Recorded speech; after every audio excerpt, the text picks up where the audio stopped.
पर्यगाच्छो क्रमकायमप्रणम्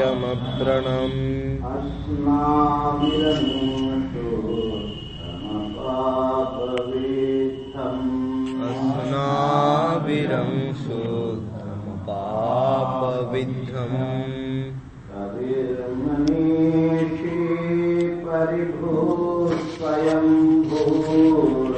कबीर्मणिषिः परिभुः स्वयंभूर् याथा स्वयंभूर् याथा तथ्यतोर्थां व्यदधात् शाश्वतीभ्यः समाभ्यः याथार्थ्यतोर्थान् व्यददात् शाश्वतीभ्यः समाभ्यः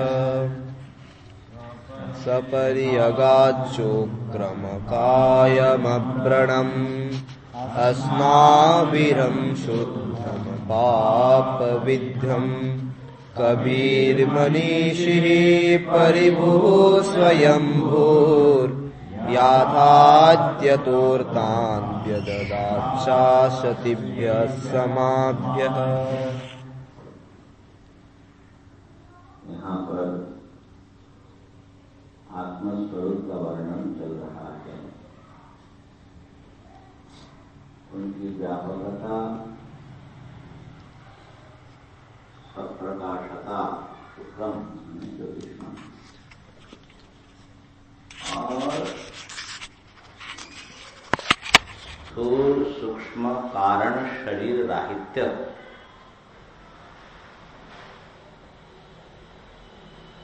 ये अकायम से भाष्यकार ने लिंग शरीर का निषेध माना। अप्रणम अश्नाविरम, व्रण भाव होना, स्नायु रहना, ये स्थूल शरीर भी संभव है। इनका निषेध करने से स्थूल शरीर का निषेध हो गया। और शुद्धम कहने से जो अविद्या है, कारण शरीर है, उसका निषेध होता है। और अपाप विद्धम में धर्मा धर्मादि पाप पर, यहां तक हुआ था क्या? अपाप विद्धम धर्म और अधर्म दोनों पाप है, उससे रहित है। माने कर्म के कर्ता और कर्म के भोक्ता भी नहीं है, उसका लेप नहीं है। अपाप विद्धम तो हम लोगों को अपने बारे में इतना पक्का निश्चय है कि ये शरीर मैं हूं या मेरा है, अंतःकरण इंद्रिय आदि मेरे हैं, और मैं अनेक अज्ञान से, मूल अपने को ही न जानने रूप अज्ञान से युक्त है। इन सब में मेरापन बहुत प्रतिष्ठित है हम लोगों का।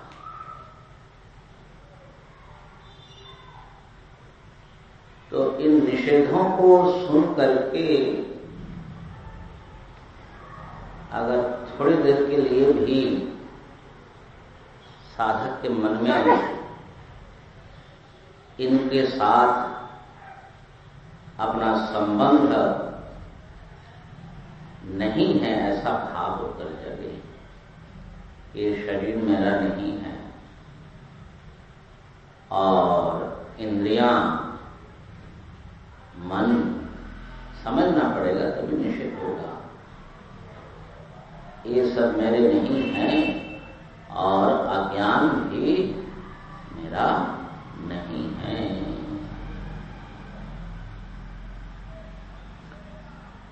अज्ञान को अपना अनुभव करना भी अज्ञान के भीतर रह करके ही संभव होता है। अविद्यास्ति अविद्यायाम एवा स्थित्वा प्रकल्पते।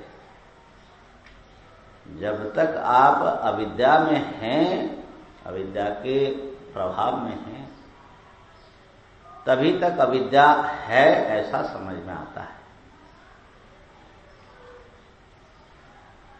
अर्थात बिना भ्रम में पड़े सर्प दिखाई नहीं पड़ेगा। सर्प दिख रहा है मतलब आप भ्रांति में पड़े, अज्ञान दिख रहा है मतलब भ्रम में पड़े। तो इन सब का निषेध और बारंबार, असल में एक प्रकार से ये निषेधात्मक साधना है वेदांत।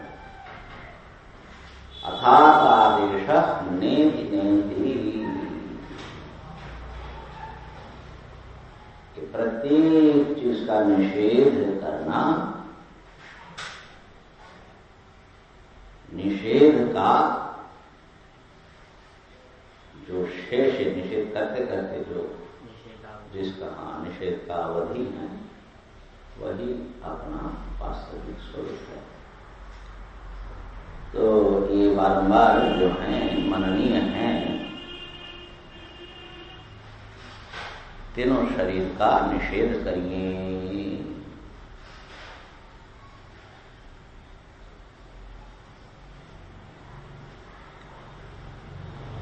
इसलिए भगवान शंकराचार्य के जो प्रसिद्ध स्तोत्र है निर्वाण षटकम, सुना? मनोबुद्धि अहंकार चित्ता निनाहम् न च श्रोत्र जिह्वे न च घ्राण नेत्रे। तो एक एक करके सब निषेध ही तो कर रहे हैं, और क्या है। ये निषेध खाली कोई एक कविता नहीं है या खाली कथन नहीं है, एक एक निषेध के द्वारा उससे जो हमारा संबंध नहीं है उसको एस्टैब्लिश कर रहे, उसको प्रतिष्ठित।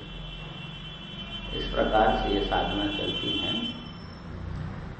तो ये तीनों शरीर का प्रतिषेध और धर्माधर्म का प्रतिषेध हो गया। अच्छा, शुक्रम इत्यादीनि वचांसि पुंलिंगत्वेन परिणेयानि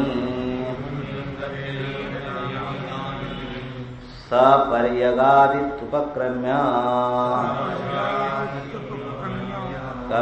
कविर्मनीषी इत्यादिना पुंलिंगत्वेन उपसंहारात्।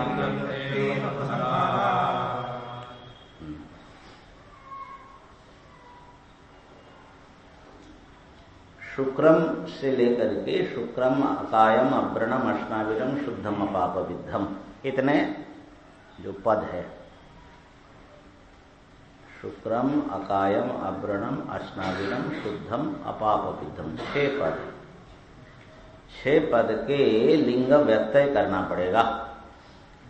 इत्यादिनी वचांसी पुंलिंगत्वेन परिणेयानि, इनको नपुंसक लिंग का प्रयोग हुआ, उसको पुंलिंग करके समझना। शुक्रम मन शुक्रः, अकायः, ऐसा करके। क्यों? कहा कि सपर्यगात, स करके उपक्रम में स पुंलिंग शब्द आया है ना उपक्रम में, और बाद में उपसंहार भी हो रहा है पुंलिंग में। कबीर मनीषी परिभु स्वयंभू, सब के सब पुंलिंग है। इसलिए पुंलिंग के रूप में ही सबको समझना पड़ेगा।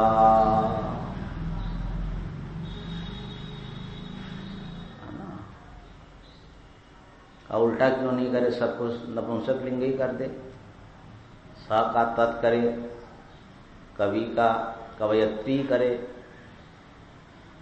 नहीं कवि का, कवि तो नहीं होगा, कवि रहेगा, कवि रहेगा।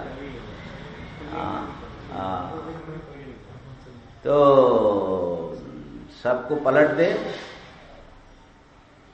कहा कि नहीं, मीमांसा का, इसलिए मीमांसा का अध्ययन करना पड़ता है, कैसे वेद का अर्थ किया जाए, अपने मनमानी नहीं। तो हाँ, उसमें तो एक देखना पड़ेगा कि भैया बहुमत भी देखा जाता है। आपके सिद्धांत से अधिक शब्दों को छेड़खानी करना पड़ रहा है तो आप ठीक नहीं है। कम से कम छेड़खानी हो। जब आप करना ही पड़ेगा अर्थ, तो मूल जो ग्रंथ है उससे जितना आप खिलवाड़ ना करो उतना आपका अर्थ उसके निकट प्रामाणिक माना जाएगा ना। तो व्याख्यान करते समय ये सब ध्यान रखना पड़ता है, गीता का हो किसी का भी हो। और दूसरी बात जो है, यहाँ जो सबसे प्रबल प्रमाण भाष्यकार ने दिया कि जो उपक्रम होता है, तो उपक्रम के जो वाक्य हैं वो बड़ा सोचा समझा, वो मुख्य होता है उपक्रम में। क्योंकि कई बार क्या होता है, हम लोग उपक्रम से तो शुरू करते कि फलाने विषय पर बोल रहे हैं, बोलते बोलते थोड़ा बह भी जाते हैं ना। तो लेकिन उपक्रम में कोई बह गया ऐसा तो नहीं होगा ना, क्योंकि उसी से तो शुरू करना होगा ना।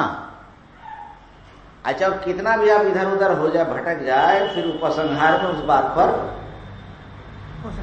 जो सही उपदेष्टा होगा, वक्ता होगा, उसको लाना पड़ेगा। तो उपक्रम में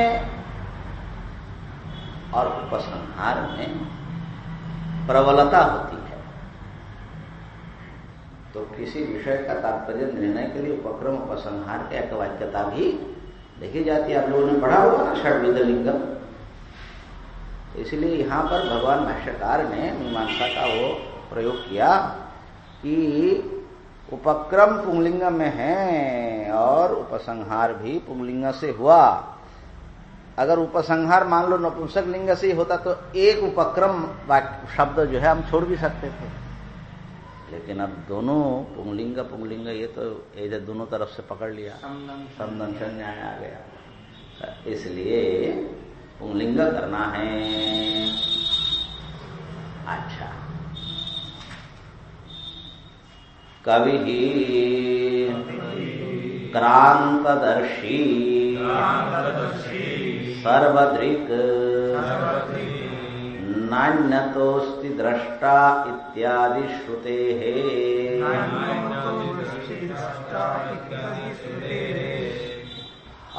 आत्मा जो है कवि है। कवि, कवि का मतलब है क्रांतदर्शी। क्रांतम माने अतिक्रांतम, पश्यति एवं शीलः।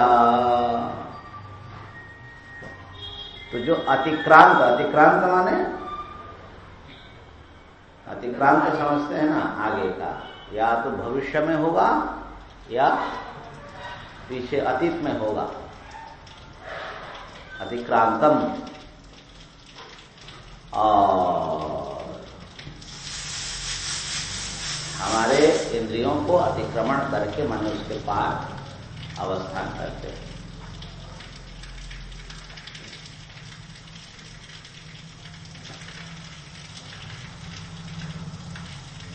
तो सब लोग, हम लोग जो हैं क्रांतदर्शी नहीं हैं। हम तो इंद्रिय सन्निकृष्ट अर्थमात्रदर्शी है। हमारा अनुभव जो है इंद्रिय से जितने वस्तुओं का सन्निकृष्ट हो सकता है, संबंध बन सकते हैं, उसमें कोई हम जानता है। लेकिन कवि उनका नाम है जो इंद्रियातीत, अतीत और भविष्य इनमें भी इनकी गति हो। इंद्रियों की गति तो अतीत भविष्य में होता ही नहीं है। संबद्धम वर्तमान च दृश्यते चक्षुरादिना। वर्तमान पदार्थ हो और चक्षु से संबद्ध हो तब उसको देखेगा। कितनी सीमा है इसकी। परंतु आत्मा जो है वो क्रांतदर्शी हैं, इंद्रियातीत वस्तुओं को देखते हैं। क्रांतदर्शी हुआ तो क्या हुआ, माने सर्वदृक्। भाष्यकार लिखते सर्वज्ञ है, सर्वद्रष्टा है, सर्वज्ञ। त्रिकालदर्शी भी कहा जाता है। हाँ, त्रिकालदर्शी भी कह सकते हैं। तीन काल में उनकी दृष्टि फैली हुई है।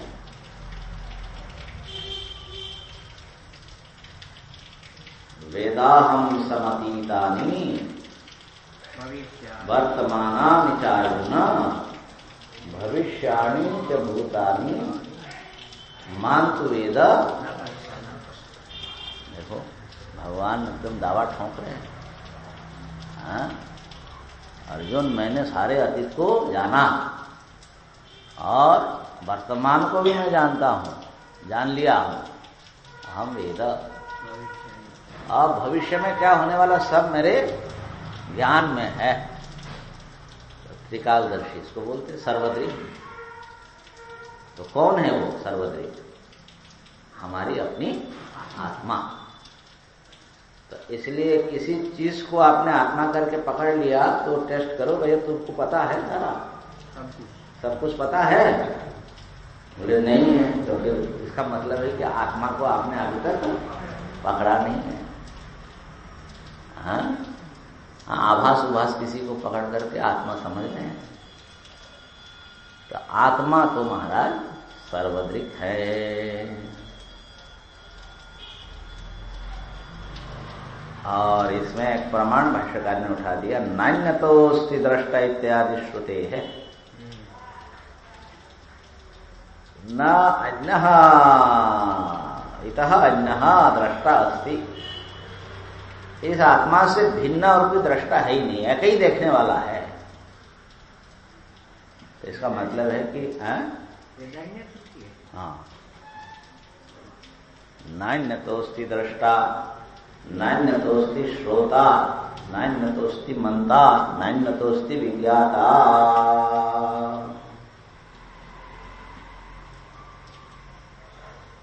तो ये एक ही खाली सत्ता है जो देखता है।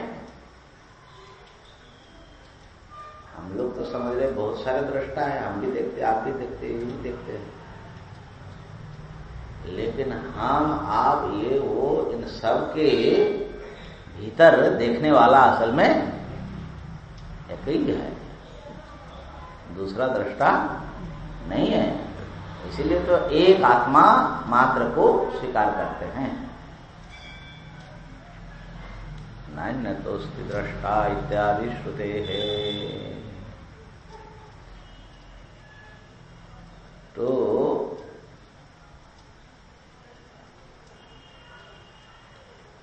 जगत को जब मिथ्या बोलते हैं ना, तो आपके आकार को मिथ्या बोलते हैं, आपकी आत्मा को हम पकड़ लेते हैं, आत्मा को नहीं छोड़ते हैं। जो उस पदार्थ की मूल सत्ता है, माने कई बार ये होता है कि भैया बहुत सारे अलंकार रखे, कुंडल है, हार है, वलय है, कुंडल मिथ्या है, वलय मिथ्या है, हार मिथ्या है। ऐसा सुनने से तो समझ लेता है कि क्योंकि उसमें कुंडल बुद्धि में आकार और सोना दोनों पड़ा हुआ है, कुंडल शब्द के वाच्य के रूप में, तो सोना भी उड़ा देता है तो घबराता है वो। हम लोग ऐसे, हमारी बुद्धि ऐसी होती है। लेकिन सुवर्ण एकमात्र सत्य है, कुंडल, हार, वलय आदि सत्य। इसका मतलब क्या होता है? तो कुंडल कह करके जिस पदार्थों को पकड़ रहे, वो पदार्थों को तो हम सत्य मान रहे हैं ना, खाली आकार को ना छोड़ रहे हैं। कुंडल को छोड़ा माने क्या छोड़ा? तो जगत मिथ्या कहने में माने वो जगत शब्द में या कुंडल शब्द में एक नित्य वस्तु, एक अनित्य वस्तु। नित्य वस्तु स्वर्ण है, अनित्य वस्तु आकार है, गला करके दूसरा रूप दे देंगे तो वो आकार नहीं रहेगा। इसमें एक समस्या ये आती है, जब हम आकार को मिथ्या कहते हैं कुंडल का भी आकार मिथ्या है, वलय का भी आकार मिथ्या है, हार का भी आकार मिथ्या है। आकार मिथ्या है तब तो सत्य है, परंतु जो स्वर्ण पदार्थ है वो हमेशा किसी न किसी आकार में ही देखा जा सकता है, अनुभव किया जा सकता है। इसलिए हमको समझ में आता है कि आकार मिथ्या है तो किसी न किसी रूप, क्योंकि सोना तो बिना आकार के कभी देखा ही नहीं, तो उसके भी मिथ्यात्व का संदेह होने लगता है। हाँ, माने अविवेक के कारण तो ये जो आकार से अलग इसका एक अस्तित्व है, युक्ति से तो समझा जा सकता है, उसके इतर इसको कैसे समझे? वलय का आकार नहीं होगा तो हार का होगा, हार अच्छा, का कौन सा आकार सोना के, मैंने कहने का मतलब है कि कुंडल को हमने गलाया तो वो आकार नष्ट हुआ कि आकार रहा? नष्ट तो हुआ। सुवर्ण नष्ट हुआ कि सुवर्ण रह गया? तो एक पदार्थ नाशवान है, एक अविनश्वर है, दोनों को एक समझना ये कितनी बड़ी मूर्खता होगी। नित्य पदार्थ और अनित्य पदार्थ एक ही हो सकता है क्या? कभी भी नहीं होगा, कितना भी कोशिश कर लो। नित्य और अनित्य का विवेक जो है इसीलिए बहुत आवश्यक होता है। अगर हम माने कि जो आकार नष्ट हुआ वो सुवर्ण पदार्थ का एक हिस्सा था, तो इसका मतलब थोड़ा सोना नष्ट हो गया।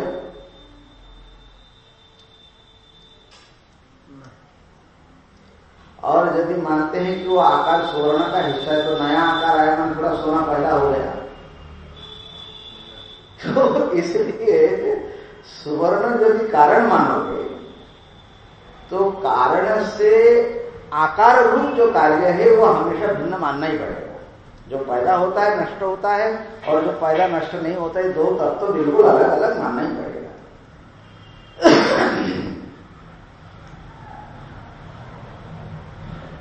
और इसी कारण जो वेदांती इतना जोर लगाता है कि आकार को मिथ्या समझ लो, इसका कारण है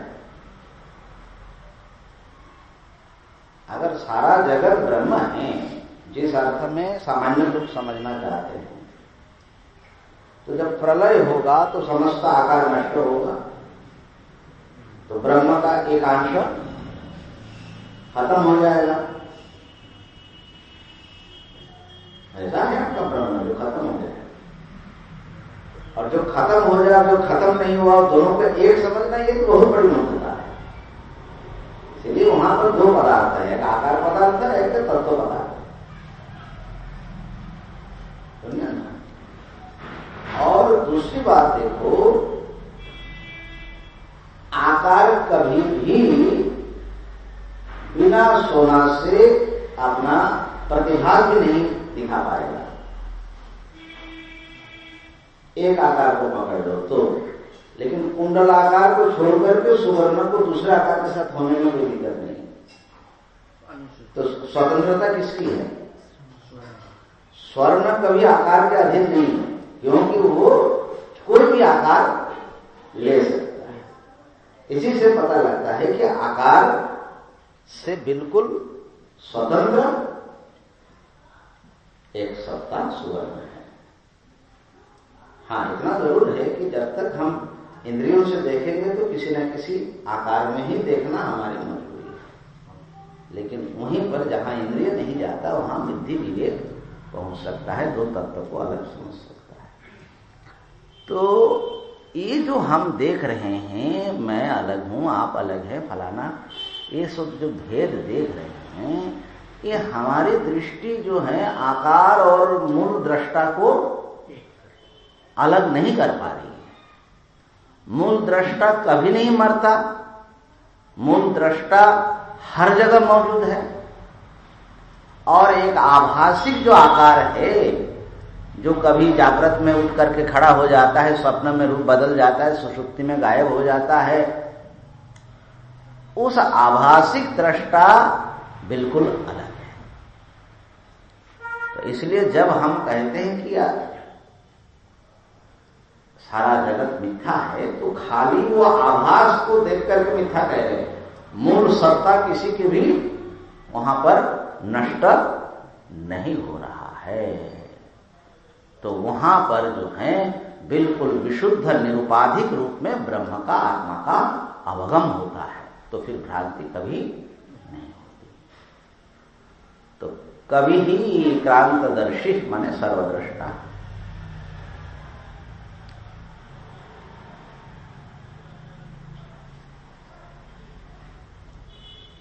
कई प्रकार से सर्वदृष्टित्व का चिंतन हो सकता है। एक तो सर्वं वस्तु ज्ञाततया ज्ञाततया साक्षी भाष्यम। कल भी थोड़ा विचार किया था कि शरीर के बाहर भी सर्वत्र जो आत्म तत्व फैला है। हम लोग ज्ञान के केवल नाम और रूप के साथ जोड़ करके जब देखते हैं तो नाम और रूप का प्रकाशक है।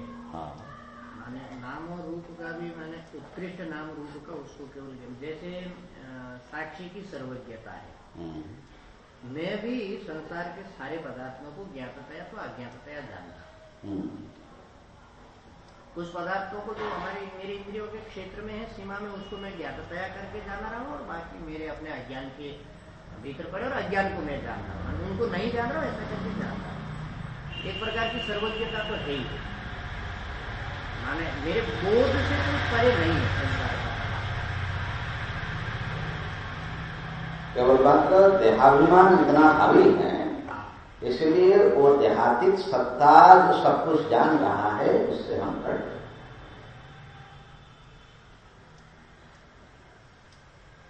जैसे जैसे ये देहाभिमान या अहंकार गलता है, वैसे वैसे उनमें ज्ञान प्रकाश बहुत बढ़ता रहता है। योगियों को भी जो ज्ञान के प्रकाश फैलता है उसका एक मूल कारण नहीं है, माने वृत्ति का जो अहंकार का वो श्वेती होता है। तो ये तो साक्षी की दृष्टि से, लेकिन साक्षिता एक अविद्या को उपाधि मान करके साक्षिता मानते हैं। अविद्या को अलग कर दो तो सारा वस्तु तो स्पष्ट रूप से ही उनसे प्रतिभाषित है। माने सर्वज्ञ सर्वविद, वो सर्वज्ञ, सर्वज्ञता माने सब कारण रूप से सब जानते ही हैं ज्ञानी, और विशेष रूप से भी जानते हैं। एक बार काशीनाथ महाराज बोलते हैं कि उनके सामने एक व्यक्ति आकर के खड़ा हो गया, तो पूछा कि कौन है आप? तो हंसने लगा। अरे क्या हुआ, कौन है आप? और जोर जोर से हंस रहा है। लोग भी दो एक आगे। तो फिर जब 2 बार 3 बार 4 बार पूछा तो उसने बताया कि तो आप तो सब जानते हैं, एक विज्ञान सर्व विज्ञान, आपको पता नहीं है मैं कौन हूं?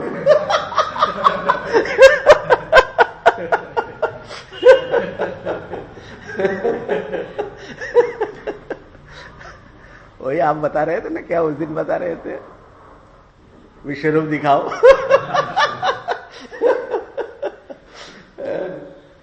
तो उन्होंने कहा मैं सुनते कि कबीर के जीवन में भी एक ऐसा प्रसंग आया था। अच्छा। सुना है कि तुम सर्वज्ञ हो। कोई एक मूर्ख लट लेकर के आ गया, बोले बताओ ये लट तुम्हारे सिर में मारूंगा कि पैर में मारूंगा? अब वो सिर में बताए तो पैर में मारेगा, पैर में बताए तो सिर में मारेगा। तो मूर्ख तो नहीं है, बड़ा बुद्धिमान है, हिसाब करके आया। कि भैया मैं तो ज्ञानियों में तो थोड़ा ज्ञानी हूँ, तो आप जैसो कि एकदम अज्ञानी। मैं ये नहीं जानता हूँ कि तुम लट कहाँ मारेगा, भला इसी में है कि तुम न मारे।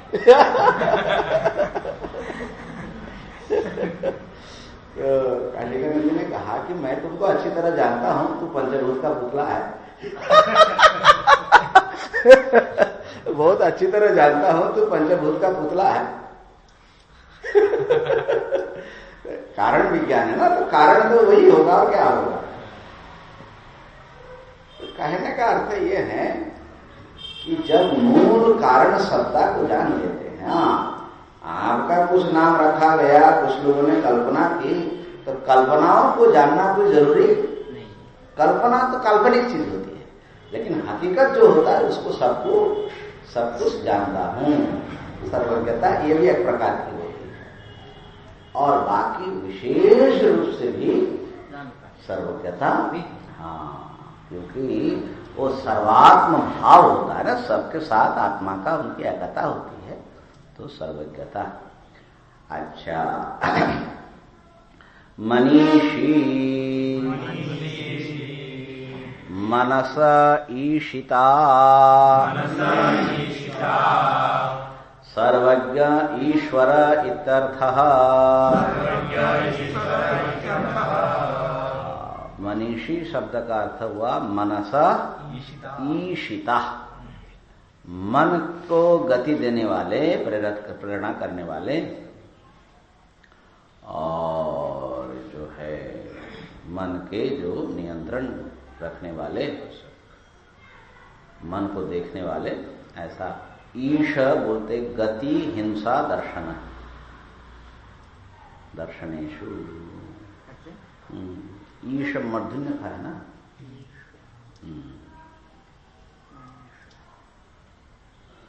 तो मन को चलाने वाला है।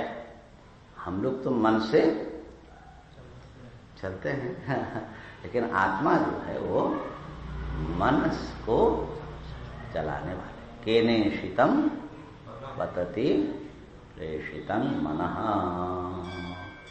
तो उसका सार अर्थ हो गया सर्वज्ञ ईश्वरः इत्यर्थः। सब कुछ जानने वाले सर्वनियंता ईश्वर है। माने क्रांतदर्शी में वो सर्वभाषक, और यहां पर जो है विशेष रूपेण सबको जानता है, मनस ईशिता करके। अच्छा,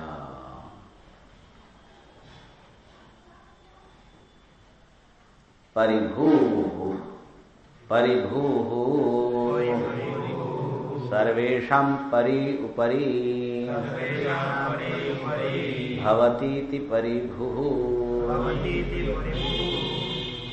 सबके ऊपर वो होते हैं, सबके सत्ता से श्रेष्ठ इनकी सत्ता है। परिभूः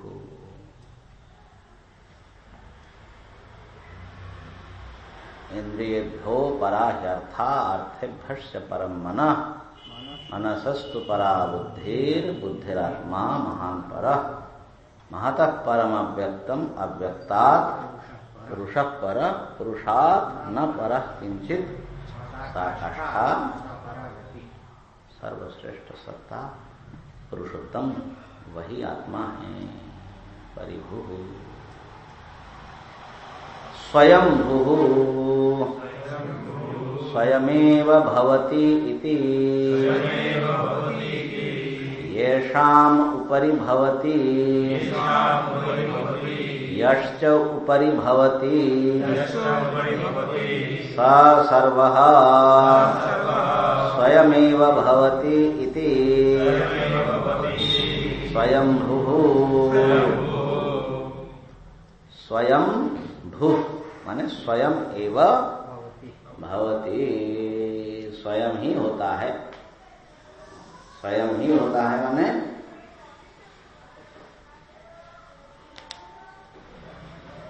किसी का कार्य नहीं है। हाँ, ठीक। जो कार्य होता है वो कारण से होता है। जैसे हम लोग माता पिता से होते हैं या अन्न से होते हैं, अन्नात् भवन्ति, है ना।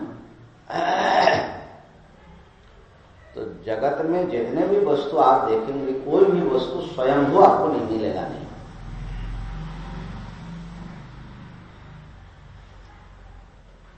स्वयं ही हुआ ऐसा नहीं।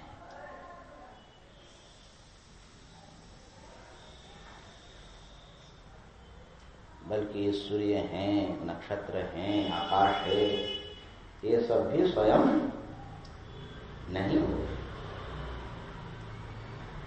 जहां पर भी विभक्तम तत् जन्यम,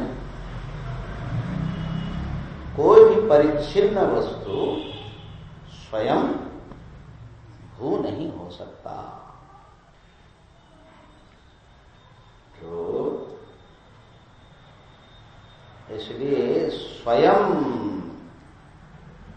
होता है, माने उनकी सत्ता अपराधीन है, परतंत्र स्वतंत्र सत्ता है।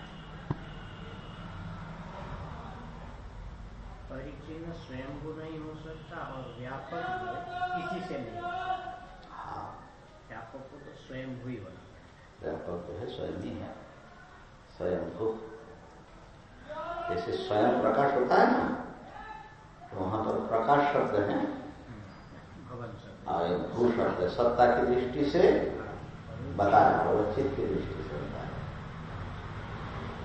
स्वयंभू, ऐसे जो स्वयंभू लिंग बोलते हैं वो भी इसी भाव को रख करके कि माने किसी ने उसको प्रतिष्ठापित नहीं किया, स्वयं ही आए, स्वयं प्रकट हो जाता है। तो माने मूल भाव ये है कि जिसको और किसी के द्वारा जो आया हुआ ना, तो स्वयं सिद्ध जो सत्ता है, स्वतः सिद्ध जो सत्ता है, जो नित्य सत्ता है, जो अकार्य है, उसकी बात स्वयंभू से आता है। दूसरा एक भू शब्द का भवन माने जन्म अर्थ लेकर के भी भाष्यकार करते हैं, स्वयं ही हो जाता है, उत्पन्न होते हैं। माने अन्य पदार्थ जिसे कारण से उत्पन्न होते हैं, ऐसा भगवान नहीं है, आत्मा नहीं है। आत्मा स्वयं ही जन्म लेते हैं, स्वयं मरते हैं, फिर जन्म लेते हैं, स्वयं एवं भवति। माने उनको आत्मा माया, तो इसलिए वो उनके आना जाना वो जो है उनके अपने अधीन है, स्वतंत्र है। इसको विस्तार से दिखाया भाष्यकार ने, ये शाम उपरि भवति। देखो पहले कहा कि सबसे ऊपर बैठा हुआ है, तो इसका मतलब उनके नीचे भी कुछ सत्ताएं हैं ना, ये जगत। तो जिन जगत के ऊपर वो होता है, वो जगत यानी जो नीचे है, और यश्च उपरि भवति, और जो ऊपर बैठा हुआ है, स सर्वः। अब वही जो है स्वयं ही सर्व है, ठीक है। ऊपर वाला जो शासन कर रहा है वो स्वयं है, और नीचे जिसमें शासन चल रहा है वो भी स्वयं है। तो स सर्वः स्वयमेव भवति, उन्होंने स्वयं ही ऊपर नीच बना। माने ये सब कुछ जो है सारा विश्व चराचर के रूप में वो स्वयं ही आए हैं, स्वयमेव भवति। उनको जो है बनाया नहीं कि आपको हम अध्यक्ष, हाँ ऐसा नहीं है, आप हमारे अध्यक्ष, ऐसा नहीं, ऐसा भी नहीं है। और जो चीज जगत बनाया उन्होंने, तो जगत को बनाना भी उनको जो है प्रकृति का सहायता लेकर के बनाया, ऐसा वैसा नहीं है, वो स्वयं ही ये सारा देश काल वस्तु सब रूप में वो स्वयमेव भवति। इसी को वो पुरुष सूक्त में आता है ना, अजायमानो बहुधा विजायते, क्या है पूरा मंत्र ना, वो तो आगे बता रहे ना, पीछे से बताओ। प्रजापति चरति गर्भे अंतः अजायमानो बहुधा। अच्छा, ये जो प्रजापति है, जो सबका मालिक है ना, वो चरति गर्भे अंतः, गर्भ के भीतर घुस गया, माने बच्चे के रूप में चरति गर्भे अंतः। अब स्वयं ही आता है ना, प्रजापति चरसी, चरसी है गर्भे अंतः, न चरति गर्भे अंतः। अजाय मानव बहुधा विजाय, बिना जन्म लेते हुए नाना प्रकार से जन्म लेता है। अजाय मानव अच्छा, जिन लोगों ने ये सब अनुभव किया होगा, कैसा अनुभव किया होगा, कैसे सब अनुभव का उद्गार कैसा निकलता है। अजाय मानव बहुधा विजाय, नाना प्रकार से जन्म ले रहे हैं, लेकिन जन्म बिना लेते हुए जन्म ले रहा है। तो स्वयं ही भगवती लिख सकते हैं, और मेरे ख्याल से समझते समझते कभी मनुष्य होना पड़ेगा, तभी कुछ कुछ इसका स्पर्श पा सकते हैं। स्वयंभू,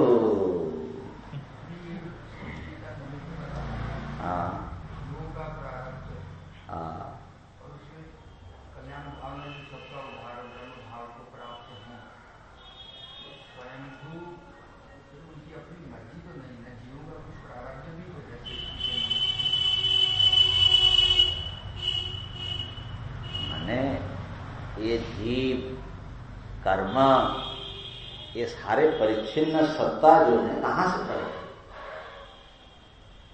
कर्म आदि, कर्म देश काल कर्म, तो द्वैत के भीतर बैठ करके विचार कर रहे हो, तो ऊपर नीच तो ठीक हो गया, ठीक है भैया, ऊपर वाला जो है तुम्हारे कर्म के अनुसार बनाता है, लेकिन हम ऊपर नीच सबको जो है परिच्छिन्न मान करके एक अपरिच्छिन्न सत्ता तक पहुंच रहे हैं।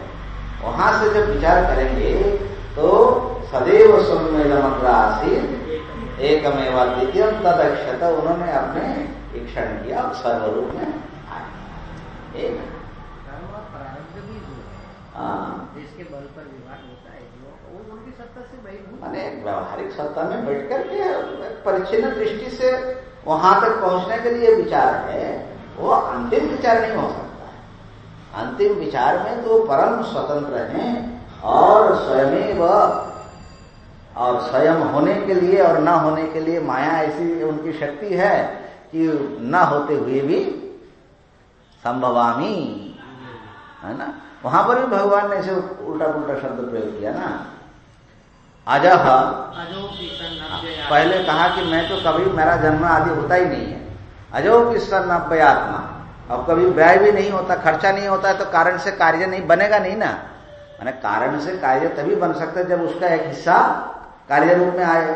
तो अव्यय आत्मा बता दिया, ईश्वर भूतानाम ईश्वरों की सब अप्रकृतिम समधिष्ठाय संभवामी आत्ममाया। एक बार बांकुड़ा में प्रज्ञानंद जी गए हुए थे, तो अच्छा प्रवचन कर रहे थे इस पर। तो कहा कि भगवान तो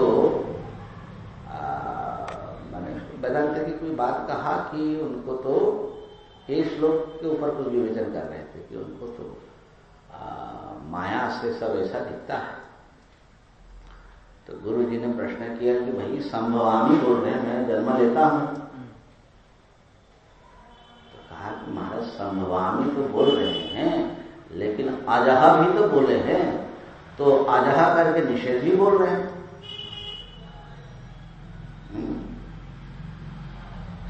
तो भगवान जो है विरोधाभासी बात कर रहे हैं।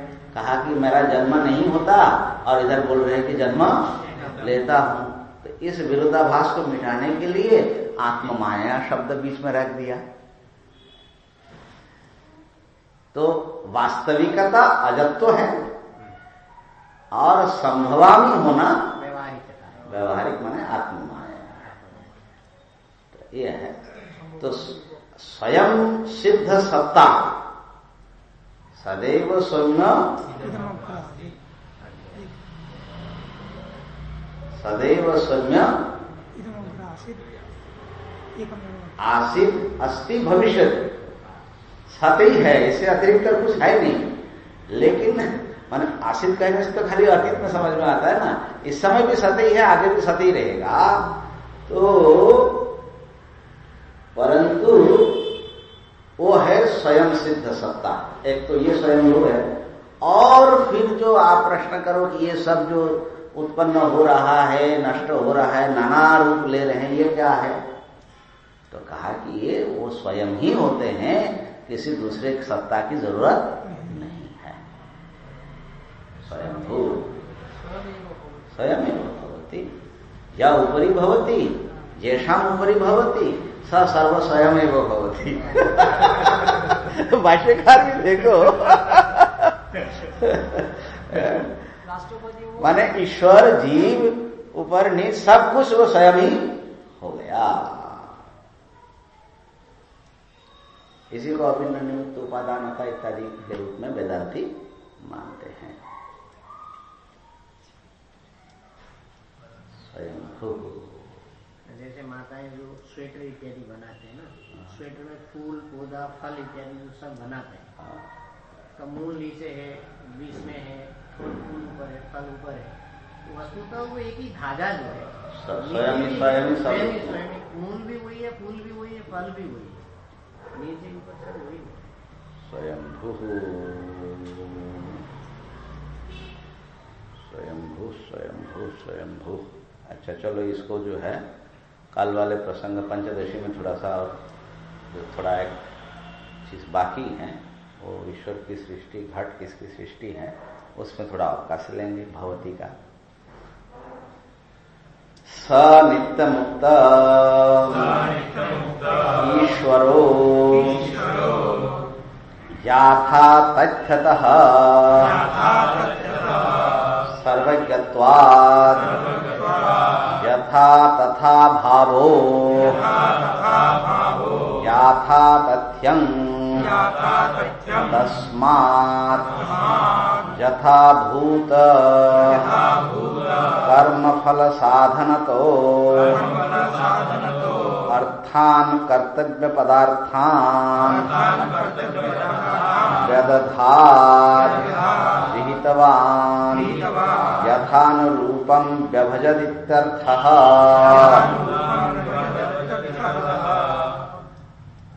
स्वयंभू याथा तथ्यतः, ये एक शब्द आया। तो स वो जो नित्य मुक्त ईश्वर है ना, शुक्रम अकायम अव्रणम इत्यादि से बताया कि नित्य मुक्त है और ईश्वर है। वो जो ईश्वर हैं उन्होंने क्या किया, याथा तथ्यतः, तो याथा तथ्य रूप से ना, यथा तथा भावो याथा तथ्यम तस्मात्, तस्य प्रत्यय का पंचमी हो गया तो तस्मात् अर्थ आया, तो बाकी रहा याथा तथ्य शब्द। तो याथा तथ्य शब्द कैसे बना, यथा तथा भाव, यथा तथा में भाव प्रत्यय लगा दिया तो यथा तथा तो माने यथा तथ्य, ठीक हो गया ना। अब यथा माने जैसा होना चाहिए, इस प्रकार होना चाहिए, यथा, तथा माने उसी प्रकार, जैसा होना चाहिए, जिस नियम से होना चाहिए, बिल्कुल उनकी व्यवस्था में किसी भी प्रकार की कोई रंच मात्र भी कमी नहीं है। जिसको जैसा होना चाहिए, आग को जैसा होना चाहिए, जल को जैसा होना चाहिए, पशु को जैसा होना चाहिए, इंसान को जैसा होना चाहिए, और चलाने वाले प्रजापतियों को जैसा होना चाहिए महाराज, सबको बिल्कुल वैसा ही इन्होंने बनाया। बड़ी भारी जो है एक विज्ञान है। हम लोगों को एक तो छोटा सा कमरा ठीक करना हो तो किधर किधर गड़बड़ रह जाता है, ठीक ठाक बना ही नहीं पाते, कितने बुद्धि लगा देते कई लोग मिलकर, फिर भी पता लगता है कि ये कमी रह गई, वो कमी रह गया। और यहाँ पर तो जिस चीज को जहां होना चाहिए, तथ्य का ज्ञान है। आप देखो, आंखें सामने ही होना चाहिए ना माने सोचते ही नहीं है हम लोग इस विषय में ना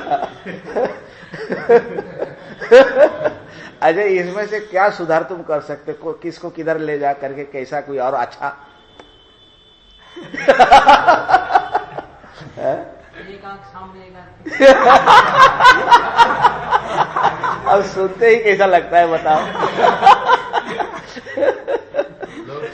लोग डर करके भाग जाते हैं। सुनते हैं कि उनका जो है पैरों में ही आंख था, अक्षपाद है ना, ये आंख ढक वो कर दिए थे, तेरा मुख ही नहीं देखना, चेले से इतना नाराज हो गए थे। मुख नहीं देखूंगा, फिर बड़ी स्थिति की। तब गुरुजी को पता लगा, अरे हमारे दूसरे चेलों ने जेलासी से, ईर्ष्या से इसके बारे में हमको ऐसा बता, जब संकल्प कर लिया कि मैं इन आंखों से देखूंगा ही नहीं तुझे, तो व्यास जी के लिए बोलते हैं। न्याय दर्शन का खंडन किया ना ब्रह्म सूत्र में, तो कहते कि गौतम ऋषि को बड़ा बुरा लगा, हमने जो है पढ़ाया तुमको और इतना ज्ञान दिया और फिर तुम हमारा ही खंडन करते हो, जा ऐसे चेले का मुख ही नहीं देखेंगे। अब व्यास जी को खबर लगा रहे, गुरुजी बड़े नाराज हो गए।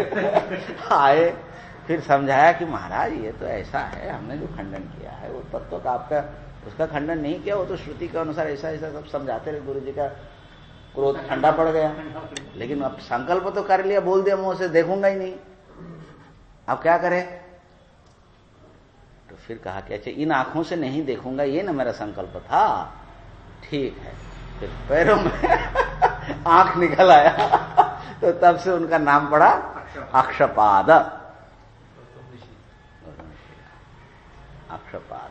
अब एक किंवदंती यही सत्य है कि लोग ऐसा मानते हैं कि माने उनका सारे शरीर में आंख ही आंख थे माने जहां जो देखना हो। अब जो भी होगा, तो कहने का अर्थ है कि ये जो भगवान ने बनाया है महाराज, मनसापि अचिंत्य रचना रूप से, जीव क्या कल्पना करेगा। हमने सुना है कि ये जो हमारे भोजन करते हैं और जो खून बनता है, या गाय जो चारा चुगती है और दूध के रूप में आता है, अगर उस प्रक्रिया को बनाना हो इंसान को, तो पूरा बनारस जितना बड़ा शहर लगेगा, इतने मशीन लगेंगे उसमें। इधर से घास भरो, उधर से दूध निकलने के लिए इतना बड़ा जो है मशीन लगेगा बोलते हैं। बना तो सकता है इंसान परिवर्तन करके केमिकल, लेकिन मशीन इतना बड़ा लगेगा। तो अब बताओ, तो चलता फिरता जो है, इसलिए गौ माता को चलता फिरता केमिकल लेबोरेटरी माना जाता है। उनके चाहे गोबर हो, चाहे मूत्र हो, चाहे दूध हो, ये सब केमिकल्स इतने उपयोगी चीजें हैं, ये सब पैदा करना, इतना चलता फिरता लेबोरेटरी बना देना। तो जाथा तथ्य तो अर्थान वेदधात, जथा तथा भावो जाथा तथ्यम तस्मा। उस जाथा तथ्य के अनुरूप, जाथा तथ्य से। अच्छा, इनको जाथा तथ्य आया कैसे? कहा कि सर्वज्ञत्वात्। ये कोई साधारण प्राणी थोड़े ही है, सर्वज्ञ है, सब जानने वाला, तो उनकी रचना ऐसी ही होगी। हम लोगों से जो गड़बड़ी, जितनी गड़बड़ी होती है, हमारा अज्ञान का है बस। अगर अज्ञान न हो तो व्यक्ति की कृति में क्या दोष हो सकता है? तो सर्वज्ञत्वा तस्मात्। अब इसका निचोड़ निकाल रहे हैं। यथाभूत कर्म फल साधनतः,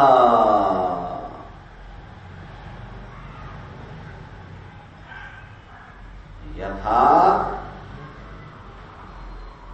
तथ्य तथा, है ना। तो यथा माने जैसे होना चाहिए। कैसे होना चाहिए महाराज? तो यथाभूत कर्म फल और साधन, तीन चीज होना चाहिए। माने प्रत्येक को कर्म के अनुसार फल मिलना चाहिए, और उस कर्म को करने के लिए साधन चाहिए, सही सही। इतना ही तो चाहिए, और क्या? तो कर्म, फल और साधन। देखो, जो कुछ आप करना चाहो मौजूद है ना? जो फल आपको चाहिए, उस फल के लिए जो कर्म आपको करना है, उस कर्म करने के लिए जो साधन की आवश्यकता है, ये दुनिया में ये रखा हुआ है। आपको संग्रह करना है अलग बात है। अभी जैसे ज्ञान चाहिए, ज्ञान चाहिए तो अध्ययन होना पड़ेगा। तो अध्ययन के लिए गुरु है, शास्त्र है, एक सिस्टम उपलब्ध है कि नहीं? अब ये ना होता तो कहां भटकता हम लोग बताओ। इस प्रकार से हर चीज में अध्ययन तो एक बड़ी चीज हो गई, लेकिन ये भोजन, प्रत्येक प्राणी को भोजन चाहिए कि नहीं चाहिए जीने के लिए? अब जिसको जैसा पैसा भोजन उसके पास है तभी तो जी रहा है। तो ये जो है इनकी ज्ञान और शक्ति की सीमा क्या है? यथा भूत कर्म फल साधनतः, कर्म फल साधन से अर्थान व्यदधात। अच्छा, अब यहां पर जो है, ये तो विश्व चराचर की बात हमने विचार किया। यहां पर विश्व चराचर को चलाने वाले जो कुछ प्रजापति होते हैं उनके ऊपर उनके जो शासन है वो बता रहे हैं। अर्थान व्यदधात लिखा है ना मूल मंत्र में, अर्थान व्यदधात। अर्थान माने कर्तव्य पदार्थान। प्रत्येक संचालक को, देखो यम एक प्रजापति है ना, इंद्र भी प्रजापति है, ऐसे बहुत सारे प्रजा के पालक माने शासक है, व्यवस्था चल रही है दुनिया में। वरुण भी प्रजापति, वरुण भी प्रजापति। तो ऐसे सब विभाग करके चला रहे हैं। तो प्रत्येक को जो कर्तव्य भगवान ने बांटा है, कर्तव्य पदार्थान व्यदधात विहितवान, व्यदधात माने विहितवान, यथानुरूपम, जिसको जैसे योग्यता और जैसा होना चाहिए वैसा ही व्यभजत, इसलिए वो चल ही रहा है। देखो जो व्यक्ति जो काम कर सकता है उसको अगर आप वहां लगाते हो तो आपका काम सही चलता रहेगा। काम सही चल रहा है मैंने आपने सही व्यक्ति को चुना, और काम में गड़बड़ है तो मैंने आपने विभाजन करने में गड़बड़ कर दिया, है ना। हम लोगों की समस्या तो यही है कि किसी संस्था को चलाने में हमको विभाजन करना नहीं आता है, योग्यता का पहचान और सही जगह पर उसको पहुंचाना, ये एक बहुत बड़ी चीज होती है। आपकी कर्म की सफलता इस पर डिपेंडेंट है। नामूलम औषधम किंचित, क्या है,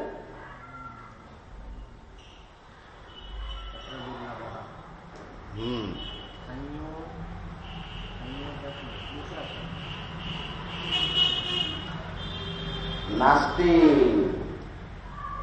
मंत्रम नास्ति वर्णम अमंत्रकम, अयोग्य पुरुषो नास्ति योजकस तत्र दुर्लभ। ऐसी कोई जड़ी नहीं है, जड़ी बूटी जो किसी भी प्रकार की कोई भी औषधि ना हो। हर जड़ी किसी न किसी रोग में जरूर काम होता है। अमूलम क्या है, नास्ति मूलम, क्या क्या बताया,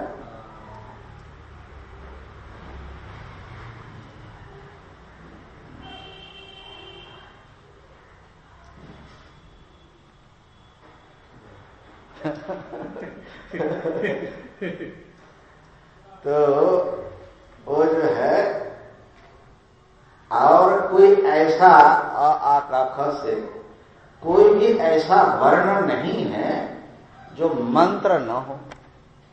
जितना भी मंत्र बनाओ आखिर वर्ण से बनाना है, बनाना आना चाहिए, वर्ण तो उतना ही है ना। तो अमंत्रम वर्णम नास्ति, और अयोग्य पुरुषो नास्ति। कोई भी व्यक्ति हो वो किसी भी काम के लायक नहीं है, ऐसा नहीं है। लेकिन किस काम के लायक वो है, किस बीमारी में वो औषधि है, और किस मंत्र को कैसे, वर्णों को किस प्रकार के रखने से वो मंत्र बन जाएगा किस अनुरूपी से, ये जानने वाला दुर्लभ है। योजकस तत्र दुर्लभ। तो यहां पर योजक जो मिला इस दुनिया को चलाने के लिए, ये योजक सर्वज्ञ ही है। इसलिए जाथा तथ्य तो अर्थान व्यदधात, अर्थों को विभाग किया। किन लोगों को बांटा? शाश्वतीभ्य समाभ्य नित्याभ्य शाश्वतीभ्य नित्याभ्य समाभ्य संवत्सराख्येभ्य प्रजापतिभ्य इत्यर्थः।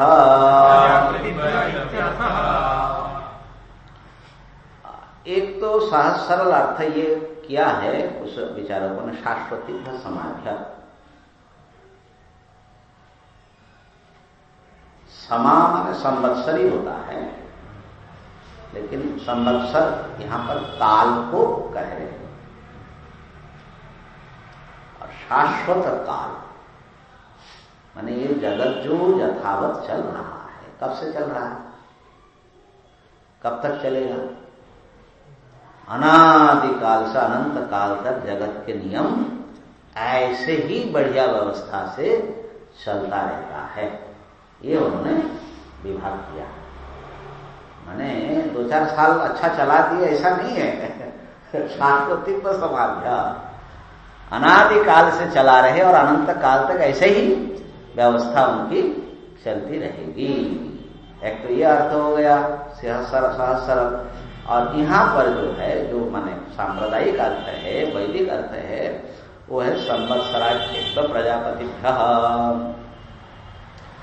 संवत्सर नाम के जो प्रजापति होते हैं, ऐसे तो प्रत्येक संवत्सर का अलग अलग नाम होते हैं। फलाना नाम संवत्सरे, ऐसा सब नाम आता है ना।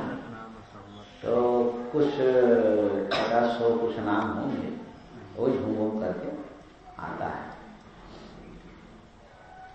तो यहाँ पर संवत्सर की महिमा क्या है, ये प्रायः हम लोगों को, हम भी जब पढ़ते तो बहुत ही अटपटा लगता है। ये क्या है? शाश्वतीभ्य समाभ्य, नित्य संवत्सरों को उन्होंने काम बांटा।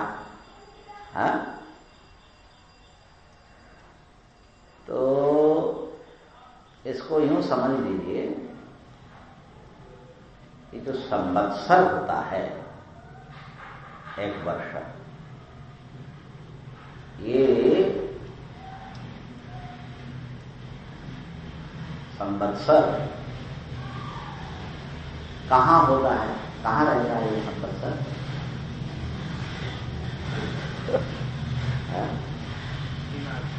दिमाग में। तब तो बड़ी मुसीबत है, तुम्हारे दिमाग कभी ऑफ हो जाएगा तो हमारा संवत्सरी सूर्य रुक जाएगा। सुबह होना, शाम होना, काल जो रहता है ना भैया। अभी ठंडी आ रही है कि नहीं आ रही है? तो ठंडी जो आ रही है, तुम्हारा दिमाग ऑफ हो जाएगा तो हमारा ठंडी आना रुक जाएगा। संवत्सर के विभाग है कि नहीं, ऋतु विभाग। सूर्य का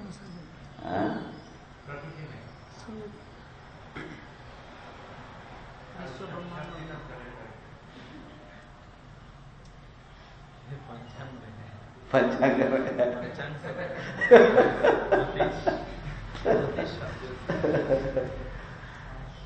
कहाँ पर है संवत्सर? दिखाई पड़ रहा है? कुछ कुछ दिखाई पड़ रहा है ना। अभी विचार करो, संवत्सर जो बदल रहा है, अभी गर्मी गई, शरद काल गया, और जो है शीत आ रहा है, फिर बसंत आने वाला है, फिर ग्रीष्म है, फिर वर्षा है, फिर ऐसा तो बदलता रहता है। ये कहाँ रहता है? और इसके साथ हमारा आपका कुछ संबंध है? ये काल जो बदलता है उसके साथ कुछ संबंध है? क्या संबंध है बताइए तो। पूरा शारीरिक परिवर्तन इतना होता है, ठंडी जब आता है, शीतकाल में ठंडी लग जाते हैं,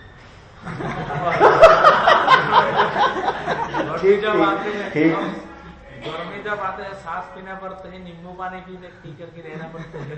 अभी तो पूरा शारीरिक प्रभाव को क्या कर रहा है? अभी 6 रोटी की जगह 8 रोटी हुई कि नहीं? 6 रोटी की जगह 8 रोटी हुआ कि नहीं हुआ? भूख बढ़ती है कि नहीं ठंडी में? भूख बढ़ जाती है, नहीं बन रहा है, हाँ? कंबल ओढ़ना पड़ रहा है, स्वेटर लगा लिया। हाँ, पूरा चेंज। तो इस चेंज को जितना गहराई से देखोगे, इसीलिए तो कालात्मा जो है, कालरूप जो एक सत्ता है, ये सारे प्राणियों को चला रहे। उम्र भी बढ़ रहा है, वो भी ख्याल रखना काल के विभाजन से। और जो है ये काला पचती भूतानी, ये काल जो है जैसे फल पकता है ना, ऐसा हम लोगों को पका पका करके फिर टपकाएगा। तो ये जो है जन्म से लेकर के मृत्यु तक जो ये परिवर्तन जो चल रहा है, ये इन कालात्मा प्रजापतियों के, ये बहुत बड़ी सत्ता है। और ऐसे शासन चला रहे हैं कि हम लोगों को पता ही नहीं लगता है किधर से क्या हो रहा है, समझे? देखो अभी जो है कुत्तों के कितने बच्चे आ गए, जगह जगह जगह जगह सीजन में आता है।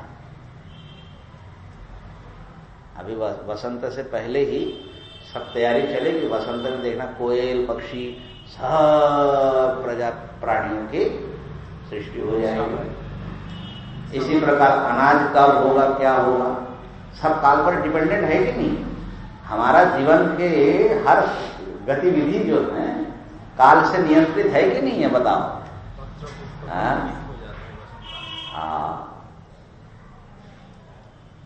और ये काल का एक रूप है भगवान सूर्य, काल का एक प्रत्यक्ष अवयव। काल बहुत बड़ा है, लेकिन हाँ, तो कम से कम सूर्य से हमारा दक्षिणायन हो रहा है, उत्तरायण हो रहा है, तो ये सब जो है। तो अब ये लोग सब, ये जो कालात्मा है, अब प्रत्येक का उनको विभाजन करके दे दिया कि भैया वसंत में ऐसा ही होगा, वसंते सर्ववृक्षाणाम जायते पत्र शातनम जो बोल रहे हो, तो ये बसंत में ऐसा होगा, शीत में ऐसा होगा, सबको विभाग करके दिया कि नहीं? और ये विभाजन चल रहा है कि नहीं चल रहा? चल ही रहा, चल ही रहा। माने इस विश्व को बनाने में कितनी जो चीजें हैं इसके भीतर, समझे ना? तो ये जो है अर्थान माने कर्तव्य पदार्थन, सबको अपना कर्तव्य समझा दिया है और सब उसके हिसाब से अपना काम कर रहे हैं। ऐसे महान सत्ता है वो हमारी सबकी अंतरात्मा, वही कर रहा है।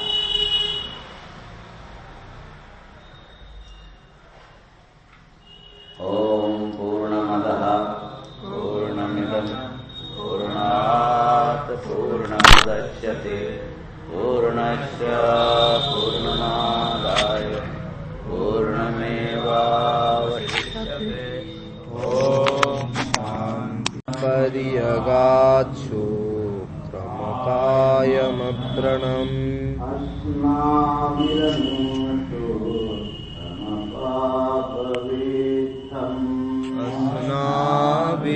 शुद्धमपापविद्धम्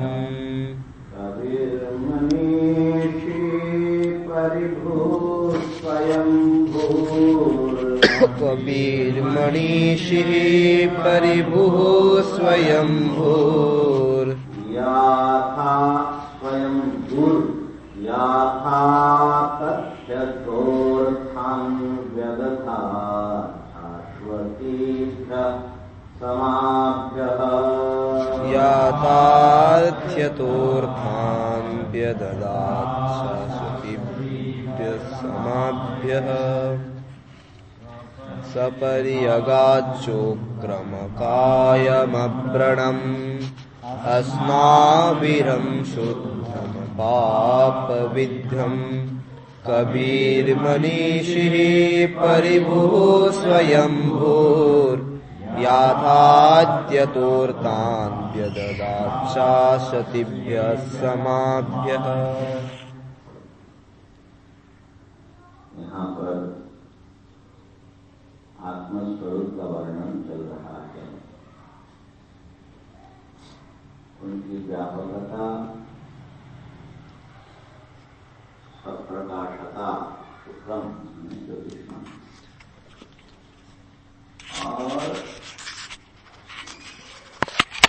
स्थूल सूक्ष्म कारण शरीर राहित्य,